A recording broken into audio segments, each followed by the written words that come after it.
Selamat datang di Zona Media, tempat kita tidak sekadar menyampaikan berita, tetapi mengajak Anda menyelami kisah-kisah besar tentang sejarah, konflik, dan kemanusiaan dari berbagai penjuru dunia. Kali ini, kita akan berbicara tentang sebuah negeri yang keindahan alamnya memukau, namun penderitaan manusianya membuat dunia terdiam.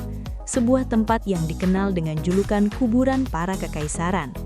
Inilah Afghanistan, tanah yang terletak di antara pegunungan megah dan padang pasir yang kejam. Sebuah negeri di mana keindahan alam dan tragedi manusia berpadu, seperti dua sisi dari cermin yang sama. Di balik kisah perang dan penderitaan, tersembunyi dunia yang misterius, kuno, dan penuh paradoks. Tempat yang pernah bersinar sebagai pusat peradaban dan jalur perdagangan penting, lalu perlahan tenggelam dalam kegelapan ekstremisme. Dan dari sinilah muncul pertanyaan besar. Mengapa sebuah bangsa dengan sejarah lebih dari 3.500 tahun hampir tidak pernah menikmati kedamaian yang panjang? Serta apa yang membuat dunia sekaligus takut dan terpesona oleh negeri ini? Hari ini, Afghanistan sering disebut sebagai salah satu tempat terburuk di dunia untuk menjadi perempuan. Jika ada daftar negara paling berbahaya bagi perempuan, Afghanistan hampir pasti berada di posisi teratas. Sejak pemerintahan saat ini berkuasa, hak-hak dasar yang di banyak negara lain dianggap biasa telah berubah menjadi sesuatu yang nyaris mustahil diperoleh. Perempuan hampir tidak bisa keluar rumah sendirian. Setiap kali melangkah keluar, mereka harus ditemani laki-laki dari keluarga. Dan di banyak daerah pedesaan, cara paling aman bagi perempuan hanyalah tetap tinggal di dalam rumah, karena keluar rumah bisa berarti ancaman nyata. Bahkan ketika diizinkan keluar, perempuan harus menghilang dari ruang publik. Burka yang menutupi seluruh tubuh dengan jaring kecil di bagian mata menjadi penghalang antara mereka dan dunia luar. Sebagian memilih kerudung panjang yang sedikit lebih ringan, namun tetap hanya mata yang boleh terlihat. Bahkan di televisi, pembawa acara berita perempuan diwajibkan mengenakan masker saat tampil di layar, seolah keberadaan mereka harus selalu disembunyikan. Pendidikan bagi anak perempuan nyaris lenyap. Mereka hanya diperbolehkan bersekolah hingga tingkat dasar. Setelah itu, banyak yang diarahkan ke madrasah yang hanya mengajarkan Al-Quran, tanpa matematika, tanpa sains, dan tanpa bahasa asing. Beberapa sekolah rahasia yang didirikan organisasi kemanusiaan memang masih ada, namun selalu berada dalam ancaman penutupan. Ironisnya, jumlah dokter perempuan sangat sedikit, sementara dokter laki-laki tidak diizinkan memeriksa pasien perempuan, sehingga banyak perempuan hanya bisa menunggu penyakitnya sembuh sendiri atau justru semakin parah. Mereka dilarang pergi ke taman, ke toilet umum, berolahraga, bahkan dalam beberapa kasus, membuka jendela rumah pun dianggap pelanggaran. Daftar larangan terus bertambah dari hari ke hari. Sepanjang sejarahnya, Afghanistan hampir tidak pernah menikmati lebih dari 40 tahun damai berturut-turut. Setiap kali satu perang berakhir, negeri ini belum sempat bernapas sebelum konflik baru kembali muncul. Salah satu penyebab utamanya adalah letak geografis, karena Afghanistan berada di persimpangan Asia Tengah, Asia Selatan, dan Timur Tengah. Wilayah ini sejak dahulu menjadi jalur strategis yang menghubungkan timur dan barat, sehingga selalu menjadi rebutan kekaisaran besar yang ingin memperluas pengaruh dan menguasai perdagangan. Dari Persia kuno, pasukan Alexander Agung, Mongol, Kerajaan Inggris, Uni Soviet, hingga Amerika Serikat, semuanya pernah mencoba menaklukkan Afghanistan. Namun hasilnya hampir selalu sama, yaitu kekalahan, penarikan pasukan, dan meninggalkan negeri ini dalam keadaan porak-poranda. Dari sinilah muncul julukan yang mengerikan namun terkenal, kuburan para kekaisaran. Namun akar masalah Afghanistan tidak hanya datang dari luar, karena penyebab terdalam justru berada di dalam struktur sosialnya sendiri.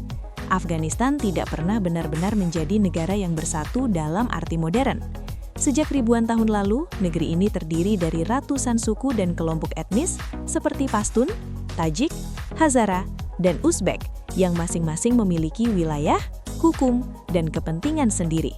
Ketika diserang musuh asing, mereka bisa bersatu untuk melawan. Namun setelah ancaman itu hilang, permusuhan lama kembali muncul.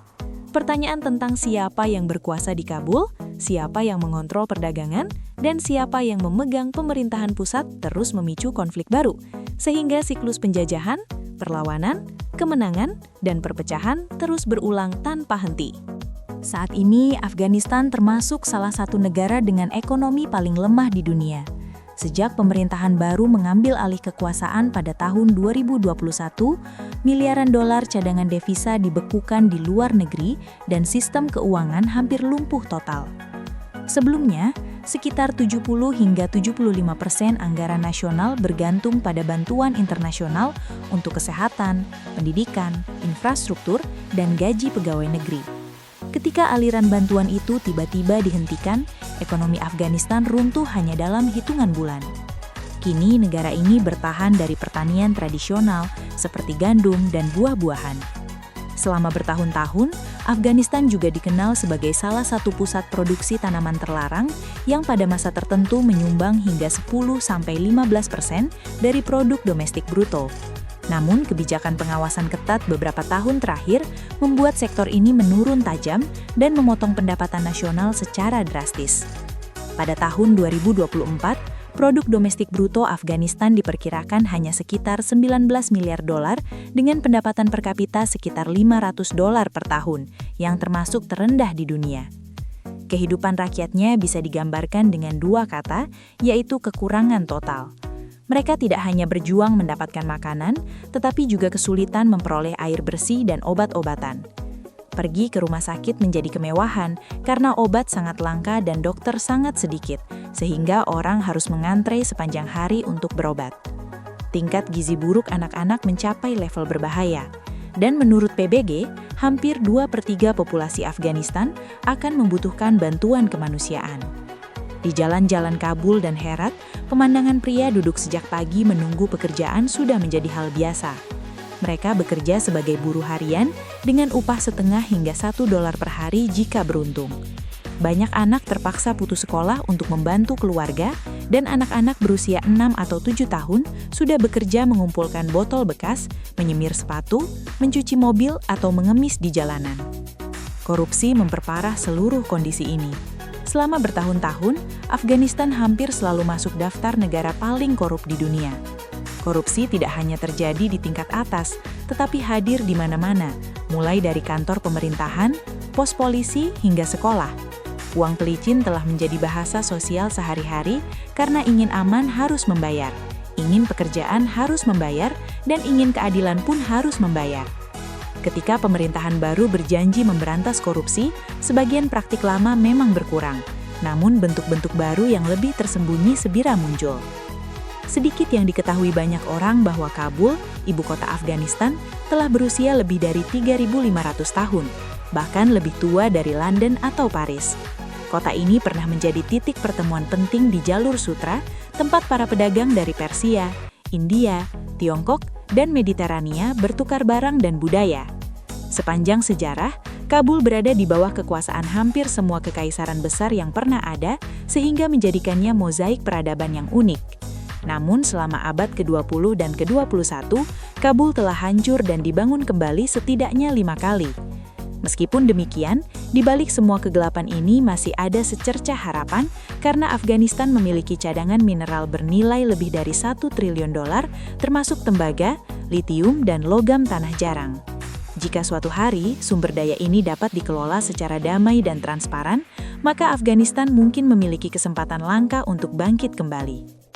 Afghanistan bukan hanya tentang perang dan kehancuran, melainkan kisah tentang bangsa yang terjebak di antara masa lalu dan masa depan, tentang peluang yang terus hilang, dan tentang manusia-manusia yang tetap bertahan meski dunia seakan tidak pernah memberi mereka waktu untuk bernapas. Inilah Afghanistan, sebuah negeri dengan sejarah panjang, luka mendalam, dan harapan yang belum sepenuhnya padam. Dari invasi Soviet, perang saudara pada 1990-an, hingga pendudukan dan penarikan pasukan Amerika Serikat, Kabul telah berkali-kali dihancurkan. Namun setiap kali pula kota ini bangkit kembali dengan wajah yang baru. Karena itulah, arsitektur Kabul tampak begitu campur aduk. Bangunan bergaya Soviet berdiri berdampingan dengan istana Mughal, diapit gedung-gedung bergaya Barat yang kini terbengkalai. Sedikit yang tahu bahwa sebelum Islam datang, Kabul pernah menjadi pusat besar ajaran Buddha di Asia Tengah. Dari abad kedua hingga abad ke-7, ribuan biksu dan sarjana dari India, Persia, dan Tiongkok datang ke kota ini untuk mengajar dan belajar. Sisa-sisa biara, patung Buddha, dan stupa masih terkubur di bawah tanah, menunggu untuk ditemukan kembali. Di tengah keramaian Kabul hari ini, kamu masih bisa melihat tukang sepatu di pinggir jalan, duduk jongkok di samping kotak peralatan kecil mereka, memperbaiki sepatu ama satu persatu. Di negeri di mana kemiskinan adalah bagian dari kehidupan sehari-hari, mereka terus menjahit alas kaki yang telah usang, seperti Kabul yang tak pernah berhenti berusaha memperbaiki dirinya setelah setiap kehancuran. Sulit dipercaya, tetapi pada tahun 1970-an, Kabul pernah dijuluki Parisnya Asia Tengah. Pada masa itu, siapapun yang datang ke kota ini akan terkejut melihat sebuah ibu kota yang modern, terbuka, dan dipenuhi semangat kebebasan, sesuatu yang langka di dunia Islam. Di bawah pemerintahan Raja Zahir Shah dan kemudian Presiden Daud Khan, Afghanistan menjalankan reformasi besar-besaran dengan membuka diri kepada dunia, memperjuangkan hak perempuan, dan mengembangkan budaya perkotaan. Hasilnya adalah Kabul yang hidup, elegan, dan penuh gaya. Perempuan mengenakan rok pendek, berdandan, serta bekerja di kantor atau mengajar di universitas.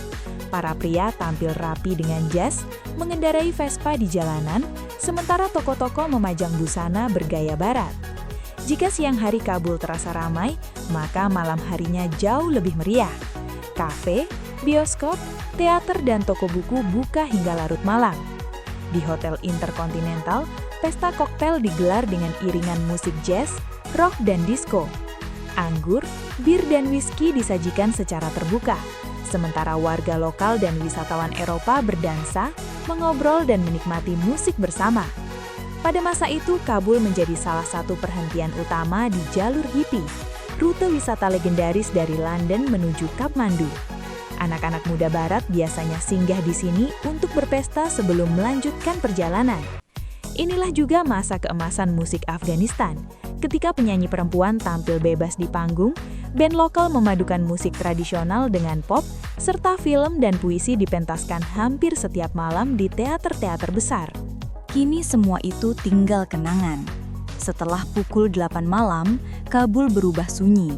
Toko-toko menutup pintu, lampu kota perlahan padam, dan kehidupan malam hanya tersisa di kedai teh, tempat orang minum chai, menghisap shisha, bermain catur, serta berbincang. Alkohol dilarang sepenuhnya, dan bayangan Kabul yang gemerlap di tahun 1970-an hanya hidup dalam cerita masa lalu. Afghanistan modern dikenal sebagai negara Islam yang sangat konservatif dengan aturan tradisional ketat. Namun masyarakatnya juga terkenal sebagai salah satu yang paling ramah di dunia. Dua sisi yang tampak bertentangan ini disatukan oleh konsep kehormatan.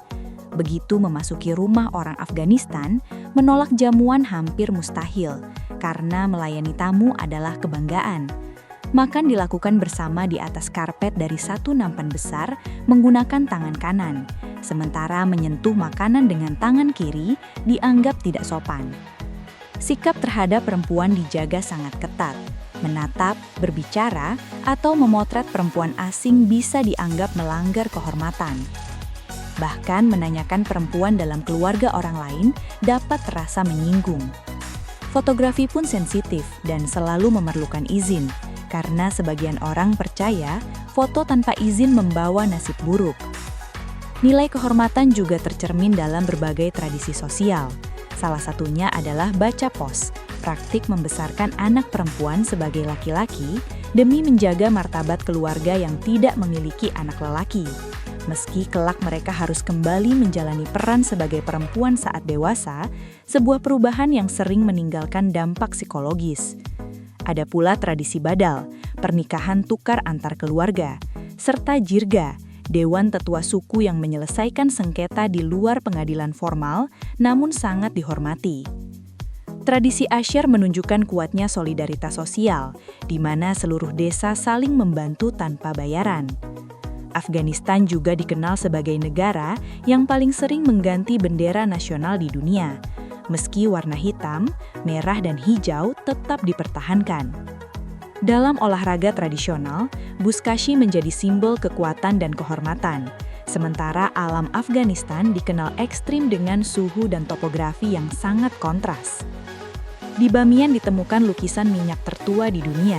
Dari abad ke-7, meski dua patung Buddha raksasa yang bersejarah dihancurkan pada tahun 2001. Warisan sejarah Afghanistan terbentang luas dari kota kuno Balkh, pusat jalur sutra dan peradaban besar selama ribuan tahun, hingga Herat, yang pernah menjadi pusat seni dan ilmu pengetahuan dunia Islam dengan benteng kuno dan masjid berhias ribuan ubin keramik.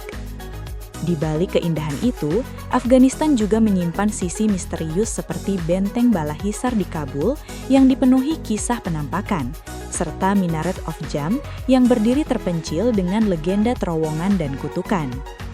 Budaya kuliner memperkaya identitas negeri ini melalui kabuli pulau, mantu, aushak, dan bolani. Sementara festival seperti Nauruz, Gul-e-Surk, dan Hari Kemerdekaan menegaskan bahwa tradisi kuno masih hidup hingga kini. Meski diliputi konflik dan ketidakstabilan, Afghanistan tetap memiliki keajaiban alam, seperti Danau Ban-e-Amir dan warisan sejarah mendalam yang menjadikannya bukan sekadar tanah peperangan, melainkan negeri yang kompleks, penuh cerita dan layak untuk dipahami serta dikenang.